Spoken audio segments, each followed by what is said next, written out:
నెలల పాటు అంతరిక్షంలో చిక్కుకున్న సునీత విలియమ్స్ కొన్ని గంటల్లో తిరుగు ప్రయాణం కానున్నారని నాసా ప్రకటించింది.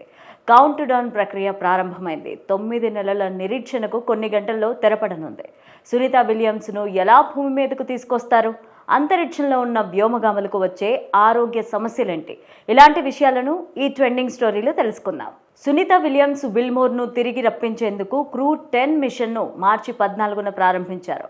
తొలుత మార్చి 12న జరగాల్సిన స్పేస్ ఎక్స్ క్రూ 10 మిషన్ చివరి నిమిషంలో వాయిదా పడింది.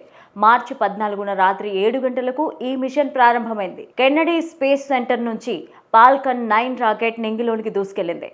అన్నే McClain, Nicole Ayers, Takuya Onishi, Kirill Peskov అనే 4 వ్యోమగాములు అంతరిక్షంలోకి చేరుకున్నారు. సునీత విలియమ్స్ విల్మోర్తో పాటు మరో 2 వ్యోమగాములను భూమి మీదకు తీసుకొస్తారు. అమెరికా కాలమానం ప్రకారం మార్చి 17 అర్ధరాత్రి 12:45 క్రూ డ్రాగన్ వ్యోమనౌక ఆన్ డాకింగ్ ప్రక్రియ ప్రారంభమైంది. సునీత విలియమ్స్ బృందం అంతరిక్ష కేంద్రం నుంచి భూమి మీదకు తిరిగి వచ్చే ప్రక్రియను నాసా ప్రత్యక్ష ప్రసారం చేయనుంది.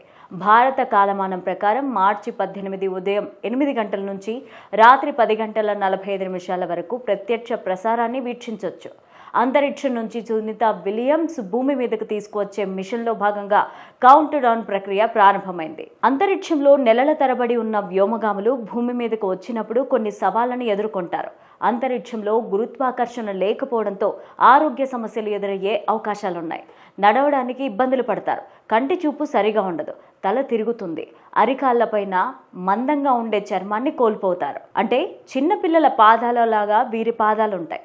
భూమిపైన వీరు నడవడానికి చాలా కష్టపడాల్సి వస్తుంది. సాధారణంగా భూమిపైన నడిచే సమయంలో గురుత్వాకర్షణ కారణంగా మనిషి అరికాళ్లపైన చర్మం మందంగా ఉంటుంది. ఇక గట్టిగా ఉండే చర్మం మెత్తగా లేదా మృదువుగా మారే ఛాన్స్ ఉంది. అంతరిక్షంలోకి వెళ్ళడానికి ముందు ఎలా నడిచేవారు అలా నడవాలంటే కొన్ని వారాలు లేదా 2 నెలల సమయం పట్టే అవకాశం ఉంది. ఈ సమయంలో నడవడం అసౌకర్యంగా బాధగా ఉంటుంది.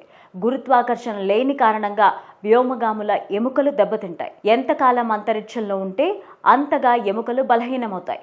కండరాలు క్షీణిస్తాయి. కార్డియో వాస్కులర్ స్ట్రెస్ ఏర్పడుతుంది. రేడియేషన్ కారణంగా క్యాన్సర్ వచ్చే అవకాశం కూడా ఉంటుంది. ఐసోలేషన్తో మెంటల్ హెల్త్ పైన ప్రభావం పడే అవకాశం ఉంది. ఎక్కువ రోజులు అంతరిక్షంలో ఉన్న వ్యోమగాములకు స్పేస్ ఎనీమియా వచ్చే ప్రమాదం ఉందని నిపుణులు చెప్తున్నారు. వ్యోమగాములు ఎక్కువ రోజులు అంతరిక్షంలో ఉంటే వారిలోని రక్త కణాలు క్షీణిస్తాయి.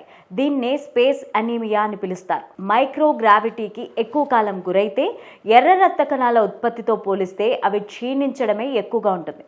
భూమిపైన ఉండే మనిషిలో సెకనుకు 2 మిలియన్ల రక్త కణాల ఉత్పత్తి క్షీణత ఉంటుంది. అంతరిక్షంలో 6 నెలలు అంతకంటే ఎక్కువ రోజులుంటే అలాంటి వ్యోమగాముల శరీరంలో రక్త కణాల ఉత్పత్తి క్షీణత సెకన్కు 3 మిలియన్ల వరకు ఉంటుందని నేచర్ మెడిసిన్లో ప్రచురితమైన అధ్యయనం తెలిపింది. దీని కారణంగా శరీరానికి ఆక్సిజన్ అవసరం కూడా తగ్గుతుంది. కాలక్రమంలో గుండె పనితీరు కూడా దెబ్బతినే ఛాన్స్ ఉందని నాసా చెబుతోంది.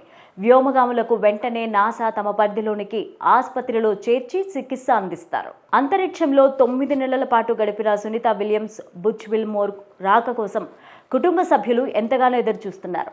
ఎలాంటి ఇబ్బందులు లేకుండా వీరిద్దరూ క్షేమంగా భూమి మీదకు రావాలని మనం కోరుకుందాం. Welcome to Sunitha.